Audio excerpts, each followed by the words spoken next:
Je suis Alicia, 32 ans, et une soirée tranquille a bouleversé mon monde entier.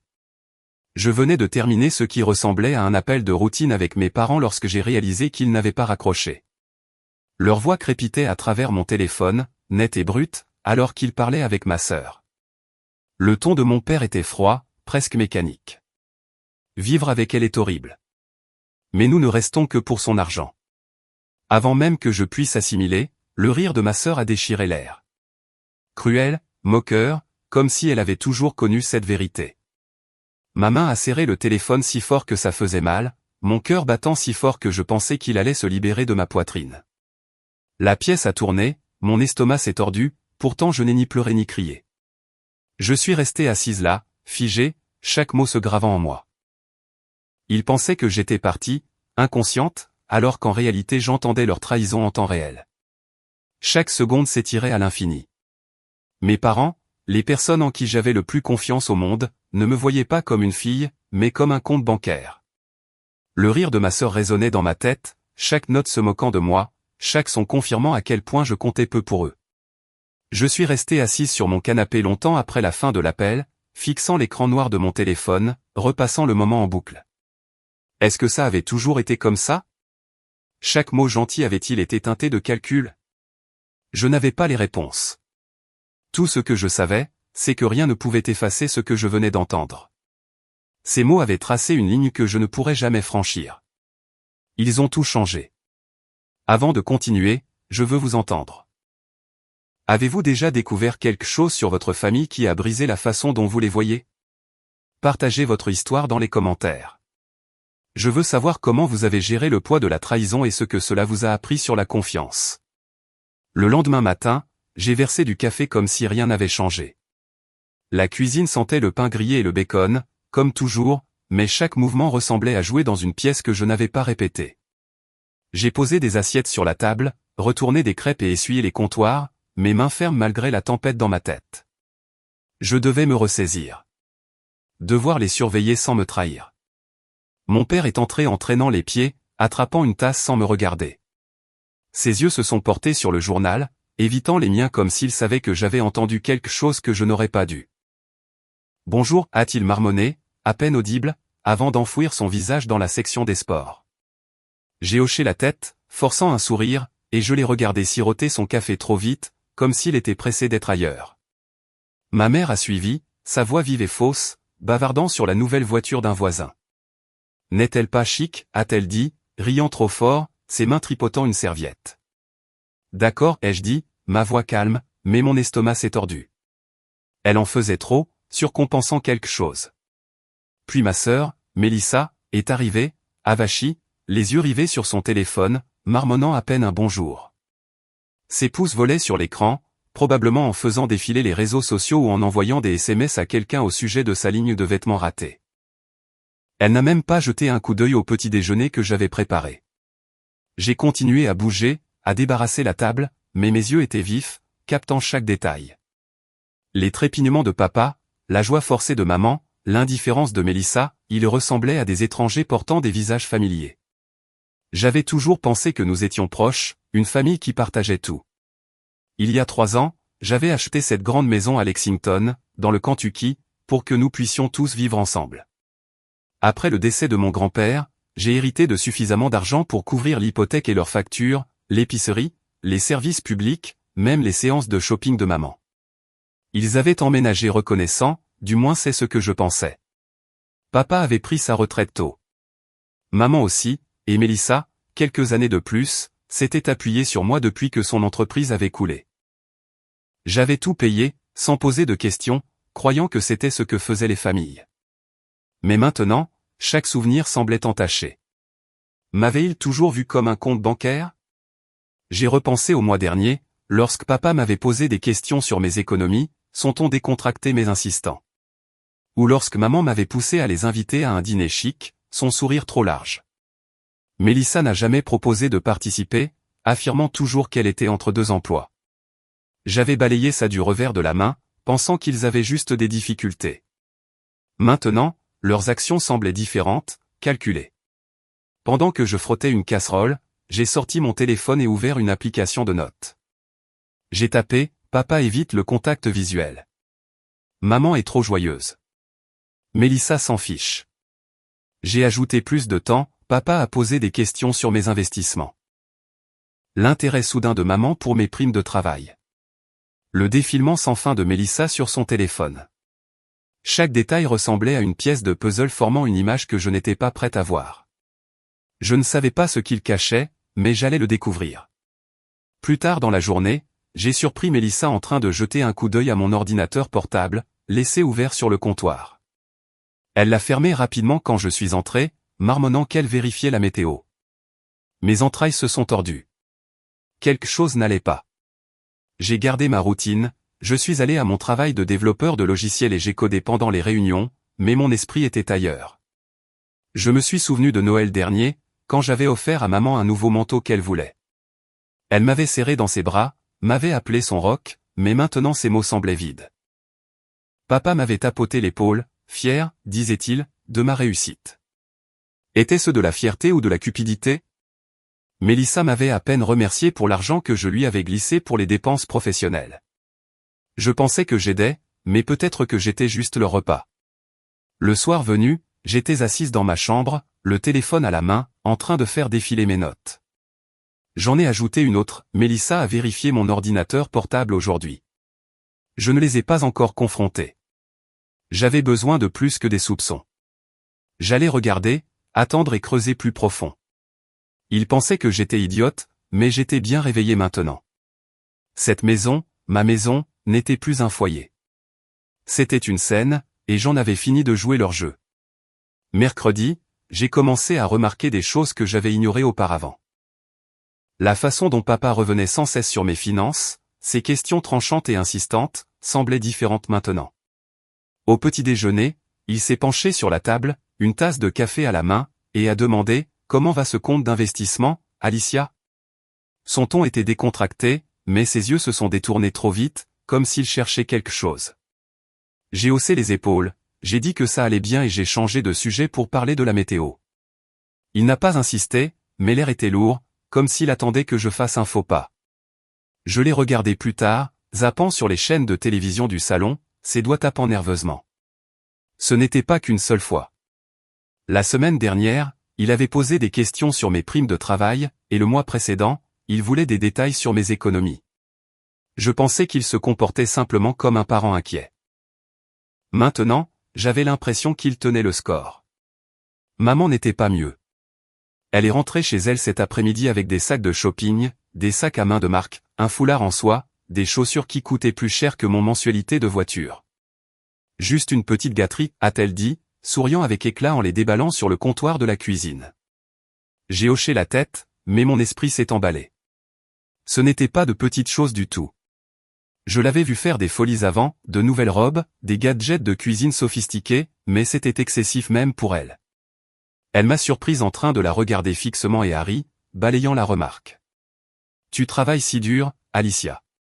Nous méritons d'en profiter aussi. Ces mots m'ont piqué, comme si elle pensait que mon argent leur appartenait pour le dépenser. Je ne l'ai pas interpellée, j'ai juste gardé un visage neutre, mais à l'intérieur, j'additionnais. Mélissa était la pire. Elle n'avait pas travaillé depuis des mois, affirmant que son entreprise de mode était en attente. Je l'ai trouvée vautrée sur le canapé, le téléphone à la main, en train de faire défiler les réseaux sociaux au lieu de chercher un emploi. Du nouveau avec tes créations, ai-je demandé, en gardant une voix légère. Elle a à peine levé les yeux, marmonnant, pas encore, trop occupée. Occupée avec quoi? Poster des selfies et aimer des posts. Je me suis souvenu quand elle m'avait supplié de lui accorder un prêt pour lancer sa marque, de l'argent que j'avais donné sans hésitation. Maintenant, sa paresse me sautait aux yeux, un signe que j'avais manqué depuis trop longtemps. J'ai commencé à creuser ce soir-là, en sortant une pile de factures du tiroir de mon bureau à domicile, factures de services publics, relevés de cartes de crédit, reçus de restaurants. Elles étaient toutes à mon nom, payées à partir de mon compte. Je n'y avais pas réfléchi à 2 fois auparavant. Je voulais juste que la famille soit à l'aise. Mais en feuilletant les papiers, les chiffres ne correspondaient pas. Un dîner à $500 dans un restaurant de steak où je n'étais jamais allé. Des frais de $2000 pour des vêtements de boutique que je ne possédais pas. Un abonnement à un service de streaming que je n'utilisais pas. Mes mains tremblaient tandis que j'étalais les papiers sur mon bureau. Chacun d'eux un point d'interrogation. Qui dépensait ça? Les sacs de maman ont traversé mon esprit. Les questions de papa. Le défilement sans fin de Mélissa. J'ai noté les frais dans mon téléphone à côté des notes que j'avais commanditées lundi. La liste s'allongeait, tout comme le nœud dans mon estomac. Je me suis penché en arrière sur ma chaise, fixant le plafond, essayant de comprendre. Avait-il toujours été comme ça? J'ai pensé au dîner de famille, au câlin chaleureux de maman, au sourire fier de papa quand j'ai décroché mon emploi dans la technologie. Était-ce réel, ou juste une partie du spectacle? Mélissa avait l'habitude de se confier à moi sur ses rêves, ses échecs.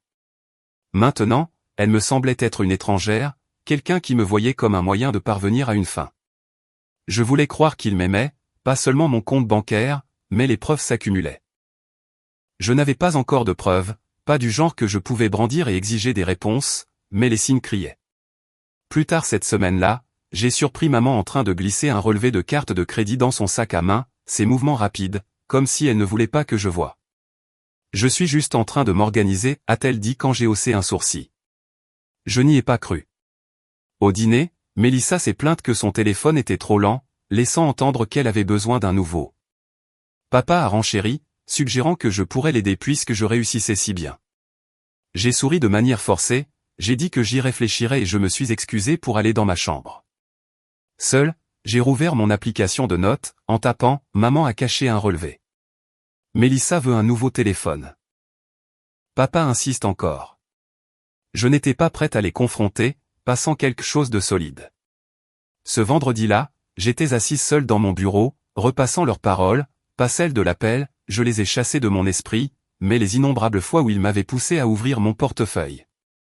J'ai fixé l'écran de mon ordinateur, le code se brouillant à mesure que les souvenirs s'aiguisaient.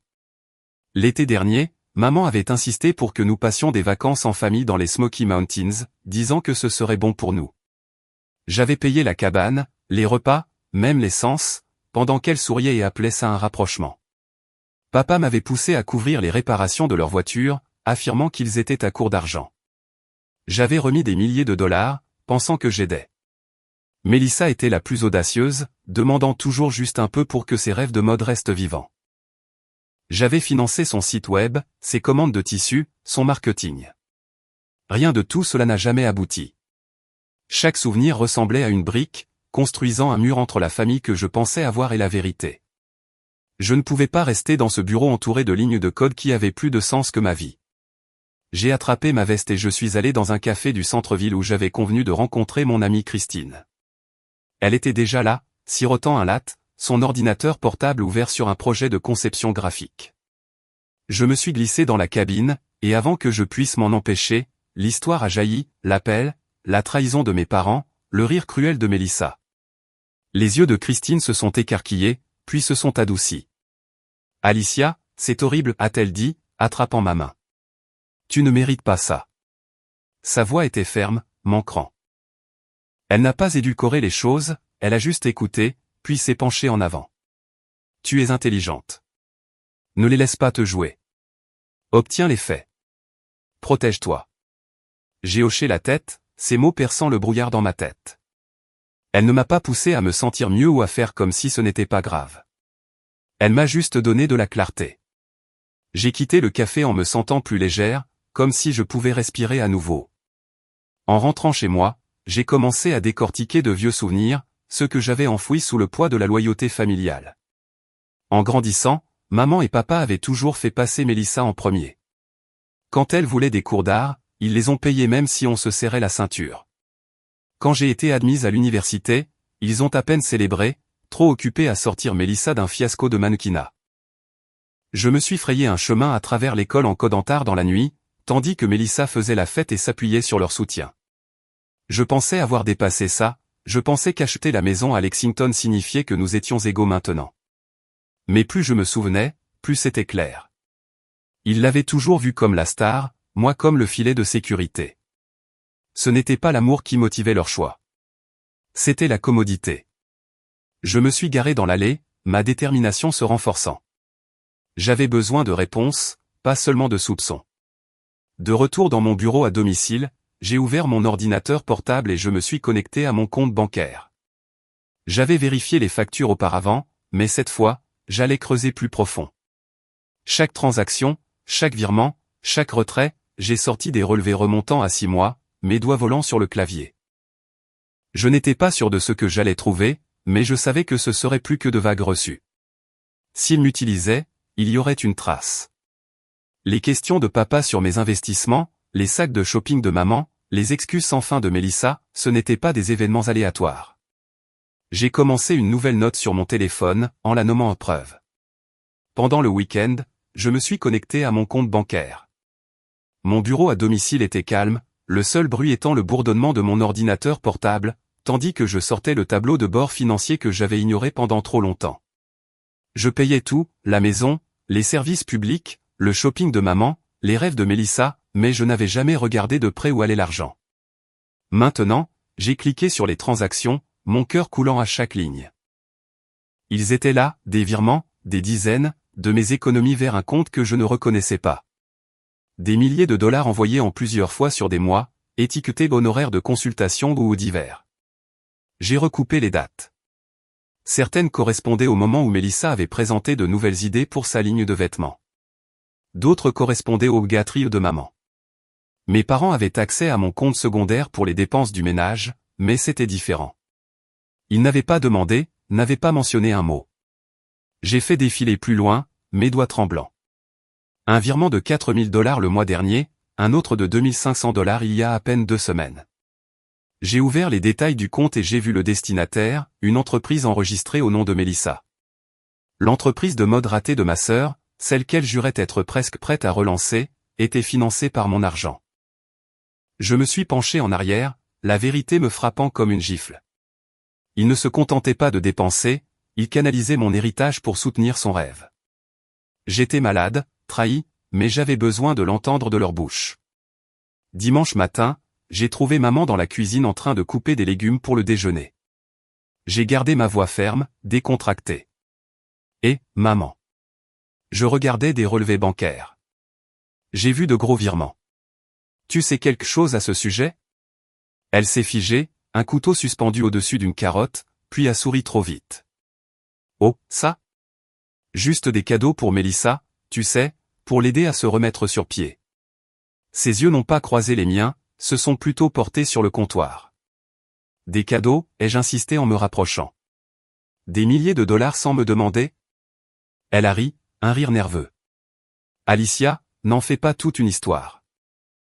C'est la famille, on partage, non? Ces mots étaient légers, mais ils ressemblaient à une esquive, à un mensonge enveloppé de chaleur. J'ai hoché la tête, faisant semblant de laisser tomber, mais mon esprit s'emballait. Elle cachait quelque chose, et je n'y croyais plus. Je n'ai pas confronté papa ou Mélissa pour l'instant. Je devais en être sûr, pour protéger ce qui était à moi. Cet après-midi, je me suis rendu à une succursale bancaire locale à Lexington.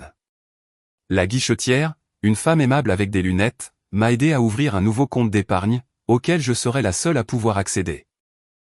J'étais assise dans son bureau à signer des formulaires, mon téléphone vibrant avec un SMS de Mélissa, on peut parler de ma prochaine collection? Je l'ai ignoré, me concentrant sur la paperasse. De retour à la maison, je me suis reconnecté et j'ai viré la moitié de mon héritage, une somme à 6 chiffres provenant de la succession de mon grand-père, sur le nouveau compte. J'avais l'impression de récupérer une partie de moi-même. J'ai mis à jour les mots de passe de mes autres comptes, empêchant mes parents d'accéder au compte secondaire. Ils allaient bientôt le remarquer, mais je serais prête. Dimanche soir, j'étais assise à mon bureau, fixant le solde du nouveau compte. Les virements vers l'entreprise de Mélissa n'étaient pas seulement imprudents. Ils étaient délibérés, une trahison planifiée dans mon dos. Le mensonge de maman à propos des cadeaux l'a confirmé. J'ai pensé à toutes les fois où je leur avais fait confiance, où j'avais remis de l'argent, croyant que nous étions une équipe. Maintenant, je voyais la vérité. Ils m'avaient utilisé, et Mélissa était de mèche. Ma détermination s'est renforcée. Je ne protégeais pas seulement mon argent, je me protégeais moi-même. J'ai ouvert mon application de notes, en ajoutant une dernière entrée, maman a menti à propos des virements. Ils volent. Je ne savais pas comment j'allais les affronter, mais je savais que je le ferais. Bientôt. Le dîner du dimanche a commencé normalement jusqu'à ce que je prenne la parole. La salle à manger sentait le poulet rôti, et les assiettes ont teinté tandis que maman passait la purée de pommes de terre. Papa a découpé la viande, son couteau stable, tandis que Mélissa faisait défiler son téléphone, touchant à peine sa nourriture. J'étais assise en face d'eux, ma fourchette reposant sur mon assiette, mon pouce emballant. J'avais planifié ça toute la journée, répétant les mots dans ma tête, l'épreuve, virement, mensonge, relevé caché, empilé dans mon esprit comme un jeu de cartes. Je ne pouvais pas manger, je ne pouvais plus faire semblant. J'ai posé ma serviette, j'ai pris une inspiration et j'ai dit, j'ai entendu votre appel la semaine dernière. Vous n'avez pas raccroché. Je sais ce que vous pensez vraiment de moi. Le silence a frappé la table comme un marteau. Le couteau de papa s'est arrêté à mi-chemin. Le sourire de maman s'est figé, et le téléphone de Mélissa est tombé sur ses genoux. De quoi tu parles, Alicia, a demandé maman, sa voix aiguë et tremblante. J'ai gardé mes yeux sur les siens. Vous avez dit que vivre avec moi est horrible, mais que vous restez pour mon argent. Mélissa a ri comme si c'était une blague. Papa a toussé, posant son couteau. C'était juste des paroles en l'air, chérie, a-t-il dit, son ton trop doux, comme s'il apaisait un enfant. On ne le pensait pas. Maman a hoché la tête rapidement. On plaisantait, Alicia. Tu sais qu'on t'aime. Leurs mots semblaient répétés, vides, comme des répliques d'un mauvais scénario. Je me suis tourné vers Mélissa, attendant. Elle a fixé son assiette, puis a laissé échapper un rire sec et méprisant. Tu en fais tout un plat, a-t-elle dit en levant les yeux au ciel. Ce rire, ce sourire narquois, c'était le même que celui de l'appel, et ça a fait bouillir mon sang. J'ai repoussé ma chaise en me levant. Alors expliquez les milliers de dollars que vous avez virés à l'entreprise de Mélissa sans me demander. Le visage de maman a pâli, et la mâchoire de papa s'est crispée. C'était pour la famille, a balbutié maman. On pensait que tu voudrais aider. Je l'ai interrompu. Aider? Tu as menti, maman. Tu as appelé ça un cadeau quand j'ai demandé. Je vous ai fait confiance, à vous tous, et vous m'avez utilisé. Mélissa a ricané en croisant les bras. Tu es tellement contrôlante, Alicia. Tu fais toujours comme si tu étais au-dessus de nous. Ces mots m'ont piqué, mais je n'avais pas fini. J'ai sorti mon téléphone, j'ai ouvert une application de réseaux sociaux et j'ai brandi une capture d'écran. Contrôlante, comme ce post? Mélissa avait écrit un post public sur son profil, me traitant de maniaque du contrôle avare qui thésaurise son argent et me dénigrant auprès de ses followers. Maman a halté. Papa a détourné le regard, et le sourire narquois de Mélissa s'est estompé. J'ai jeté le téléphone sur la table, la capture d'écran les fixant du regard. J'ai vu les virements, les mensonges, le poste. J'en ai fini d'être votre banque. Papa a essayé à nouveau, sa voix plus forte. Alicia, calme-toi. On est une famille. On ne veut pas de mal. Mais j'avais dépassé le stade du calme. La famille ne vole pas. La famille ne se moque pas de toi dans ton dos. J'ai regardé chacun d'eux, les yeux coupables de papa, les mains tremblantes de maman, le regard défiant de Mélissa. Je veux que vous sortiez de ma maison, vous tous, d'ici demain. La fourchette de maman a claqué sur son assiette. Tu ne peux pas penser ça, a-t-elle chuchoté. Mélissa a ri à nouveau, amère cette fois. Bonne chance pour vivre seule, Alicia. Tu vas nous manquer. Je n'ai pas bronché. Je vais me débrouiller. Faites vos valises. Ils sont restés assis là, stupéfaits, tandis que je me dirigeais vers ma chambre. Mon cœur battait la chamade, mais mes pas étaient fermes. Je leur avais tout donné, ma maison, mon argent, ma confiance, et ils me l'avaient renvoyé au visage. Le poste de Mélissa a été la goutte d'eau qui a fait déborder le vase, la preuve qu'elle ne m'avait jamais vu comme une sœur, juste une ressource. J'ai verrouillé ma porte, je me suis assise sur mon lit et j'ai ouvert mon application de notes. J'ai tapé, ils s'en vont. Je suis libre. La maison était toujours à moi, et je ferai en sorte que ça reste ainsi. Ils pouvaient essayer de se sortir d'affaire en parlant, mais j'en avais assez. Lundi matin, la maison était vide. La table de la salle à manger où je les avais affrontés la nuit dernière était nue. Pas d'assiette, pas de voix. Mon père, ma mère et Mélissa avaient fait leurs valises et étaient partis à l'aube, leurs valises roulant à l'extérieur de la porte pendant que je restais dans ma chambre, évitant les adieux. J'ai traversé le salon en remarquant les trous. La couverture préférée de maman avait disparu. Les lunettes de lecture de papa manquaient sur la table basse. Le chargeur de Mélissa n'était plus emmêlé sur le canapé. Ils avaient déménagé dans un petit appartement de location à Lexington, un détail que j'avais entendu maman mentionner à une amie au téléphone pendant qu'il chargeait la voiture. Le silence dans la maison était assourdissant, mais il apportait un étrange soulagement, comme se débarrasser d'un poids que je portais depuis trop longtemps. Mon téléphone a vibré pendant que je préparais du café. Un SMS de maman, Alicia, on est désolé. On n'a jamais voulu te blesser. On peut parler? Puis un de papa, tu réagis de façon excessive, chérie. Réparons ça. Celui de Mélissa était plus court, tu n'étais pas obligé de nous virer. Appelle-moi. Leurs mots ressemblaient à un remorqueur, tirant sur la partie de moi qui voulait encore une famille. Mais je voyais clair maintenant. Les excuses étaient trop rapides, trop polies, comme s'ils essayaient de me ramener. J'ai posé le téléphone, laissant leur message sans réponse. J'en avais assez entendu de leurs excuses au dîner, de leurs faibles affirmations de plaisanterie et de partage familial. Je n'allais pas me faire avoir à nouveau. À midi, j'étais assise dans le bureau d'un avocat du centre-ville, un petit cabinet recommandé par un collègue. L'avocate, une femme aux yeux perçants et à l'aide d'un bloc-notes, a écouté pendant que j'expliquais les virements, les mensonges, le post sur les réseaux sociaux. Vous devez sécuriser vos actifs, a-t-elle dit en prenant des notes. Nous allons rédiger une lettre de cessation et d'abstention pour tout accès non autorisé supplémentaire et examiner vos droits de propriété. J'ai hoché la tête en signant des papiers pour lancer le processus.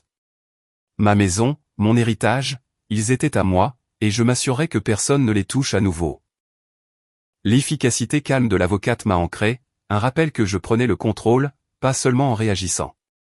De retour à la maison, je me suis tenu dans la cuisine, fixant l'endroit où maman avait coupé des légumes, où Mélissa avait fait défiler son téléphone. La liberté était réelle.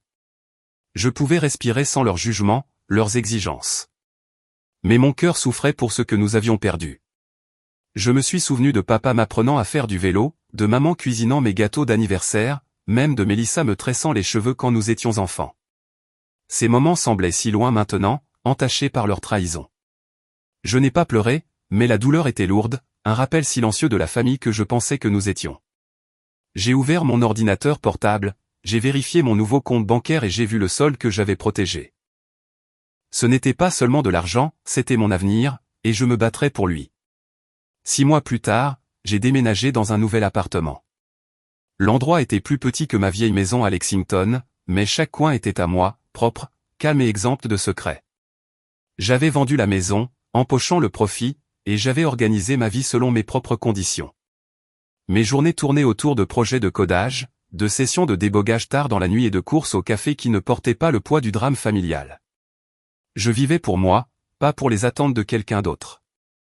Christine est venue un soir, apportant des plats à emporter et une playlist de vieilles chansons que nous avions l'habitude de jouer à fond à l'université. Cet endroit te va bien, Alicia, a-t-elle dit en souriant pendant que nous déballions des nouilles sur mon nouveau canapé. Nous avons ri, échangeant des histoires sur le travail et son dernier client en design. Pas de confession lourde ni de conseils nécessaires. C'était juste de l'amitié, facile et réelle, le genre que j'avais presque oublié. J'ai entendu parler de mon père et de ma mère par le biais d'une connaissance mutuelle. Ils se débrouillaient difficilement dans leur appartement de location. Plus de dîners somptueux ni de sacs de marque. Papa avait accepté un emploi à temps partiel dans une quincaillerie, et maman vendait ses vieux bijoux en ligne pour payer les factures. Leur style de vie s'était effondré sans mon argent pour le soutenir. Je ne me suis pas sentie vengée, juste distante, comme s'ils étaient des personnages d'une histoire que j'avais laissée derrière moi.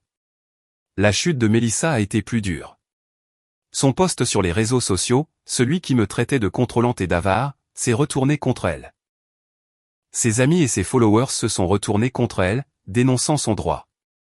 Son entreprise de mode, déjà chancelante, s'est complètement effondrée lorsque son dernier investisseur s'est retiré. J'ai vu son profil se taire. Plus de selfies ni de pitch, juste un fantôme de l'image qu'elle avait essayé de vendre. Avec le recul, j'ai appris à faire confiance à mon instinct. Ce sentiment de malaise, celui que j'avais refoulé pendant des années, était juste depuis le début. Je m'étais laissé aveugler par l'amour, pensant que la famille signifiait la loyauté, quoi qu'il arrive. Mais la loyauté ne signifie pas ignorer les mensonges ou laisser les gens vous vider. Protéger ma valeur, mon argent, ma paix, mes limites, a été le choix le plus difficile mais le meilleur que j'ai fait. À tous ceux qui écoutent mon histoire, merci de m'avoir suivi. J'aimerais connaître vos pensées. Qu'auriez-vous fait? Partagez ci-dessous.